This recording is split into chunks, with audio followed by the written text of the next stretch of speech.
안녕하세요. 2022년도 국가직 9급 기출문제 해설 강의를 시작하도록 하겠습니다. 여러분들 먼저 그 2022년도 국가직 9급 시험은요. 여기에 출제 그 경향이 어땠고 그 난이도가 어땠고 그리고 향후 시험 대책은 어떻게 하셔야 될지 그런 것들을 먼저 말씀드리고 그리고 본격적으로 해설 강의를 시작하도록 합니다. 자, 먼저 보세요. 2022년도 국가직 9급 시험. 이거는 검찰 마약 수사가 있죠. 그러면 여기서 검찰 마약 수사하고요. 그 다음에 교정보호, 철도, 경찰, 직렬해서 공통 문제가 15개예요. 그러니까 국가직 9급은요.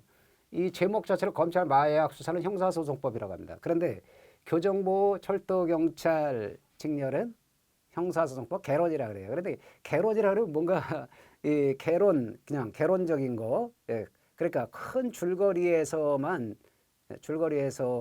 그냥 대비하면 될 것 같이 이렇게 개론이라는 제목으로 써놨어요. 그런데 알고 보면요 큰 차이가 없어요. 그러니까 15개를 공통 문제를 내죠. 다른 문제가 5개가 출제된 거예요. 각각 다른 게. 그런데 결론적으로 과목에 이 서로 간에 그 과목을 이렇게 구분해서 직렬을 구분하는 의미에서 과목의 제목을 형사소송법 개론으로 하고 있을 뿐이지 사실 형사소송법이라는 데서 큰 차이가 없다는 거죠. 그러면 자, 20문제에서 각각 15개가 공통문제고 각각 5개가 출제되니까 이 총 문제수는 25문제가 됩니다. 그런데 이번에 국가직 9급 시험은 어렵지 않게 출제됐어요. 2022년도 국가직 9급 시험은. 그래서 전반적으로 난이도는 중하 정도라고 판단합니다. 중하. 자, 그러면 기존의 출제 교양과 마찬가지로 어느 한쪽에 치우치지 않았어요. 전반적으로 골고루 출제했다는 겁니다.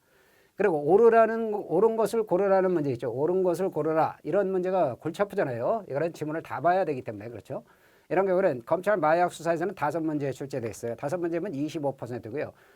교정보호 철도경찰에서는 6문제. 그래서 30문제를 출제했기 때문에 시간 안배를 할 수 있도록 해놨습니다. 시간 안배를 할 수 있도록 했다는 흔적이 보인다는 거죠. 네, 그러면 자, 그 다음에 박스형 문제가 각 직렬에 모두 있죠. 2문제씩 출제됐어요. 2문제씩이니까 10% 비중으로 출제됐어요. 역시 시간 안배를 한 것으로 보입니다. 그 다음에 네 번째, 조문과 판례는 이 총 81개 지문이에요. 그 박스형에서 지문이 5개인 게 있기 때문에 원래는 20문제 곱하기 4가 되면 80문제죠. 거기다 박스형에서 지문이 5개 있는 거 있기 때문에 81개 지문입니다. 총 81개 지문 중에서 검찰 마약 수사의 경우는요.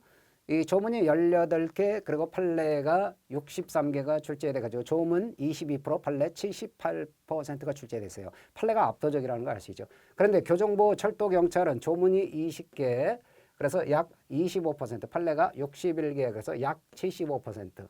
그러면 조문과 판례의 비중이 조문 25% 판례 75%. 여기도 이 교정보와 철도경찰의 경우에도 압도적으로 판례가 많이 출제됐습니다.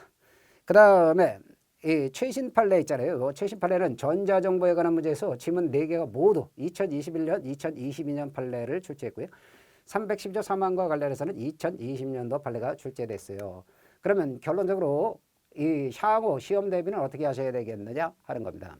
골고루 출제돼요. 전 범위에 걸쳐서 골고루 출제하는 경향. 이거를 아주 강하게 유지하고 있어요. 국가직에서는. 그렇기 때문에 어느 한쪽에만 치우치지 않고 전반적으로 중요한 사항들을 숙지하도록 대비하셔야 합니다. 이거는 제가 강의하면서 기본 강의하면서 누차 강조하면서 전반적으로 대비하셔야 된다 하면서 강의를 드립니다. 그걸 고려해서 드립니다. 그리고 판례 비중이 압도적으로 높기 때문에 특히 판례를 잘 대비하셔야 되겠습니다. 판례 비중이 그렇잖아요. 이 검찰 마약 수사에서 78%, 교정보호 철도경찰에서는 75%가 출제됐습니다. 무려. 그렇기 때문에 지나칠 정도로 압도적이죠. 따라서 판례를 잘 대비하셔야 되는데 기본 강의 시간에 이걸 고려해서 제가 강의를 또 하고 있습니다. 그 다음에 최신 판례도 꼭 체크를 하셔야 되겠다는 거죠. 최신 판례도 아까 출제된 거 그걸 봤기 때문에 그렇습니다. 그 다음에 사례 문제도 출제되고 있죠. 그래서 사례형 문제 대비도 필요하다 하는 거예요. 이거는 기본 강의를 하면은 여러분들한테 이제 강의할 때 이 객관식 강의할 때요. 제가 이런 걸 고려해서 사례형 문제도 풀어드리고 이렇게 있습니다. 네, 그러면 자 이제는 구체적으로 한번 이 해설 강의를 시작해 볼까요? 네, 먼저 1번부터 보겠습니다. 형사소송의 이념과 기본 원칙에 대한 설명으로 옳지 않은 것은 그랬습니다. 자, 요 2022년도 9까지 본격적으로 해설 들어가는데요. 여기에 대해서는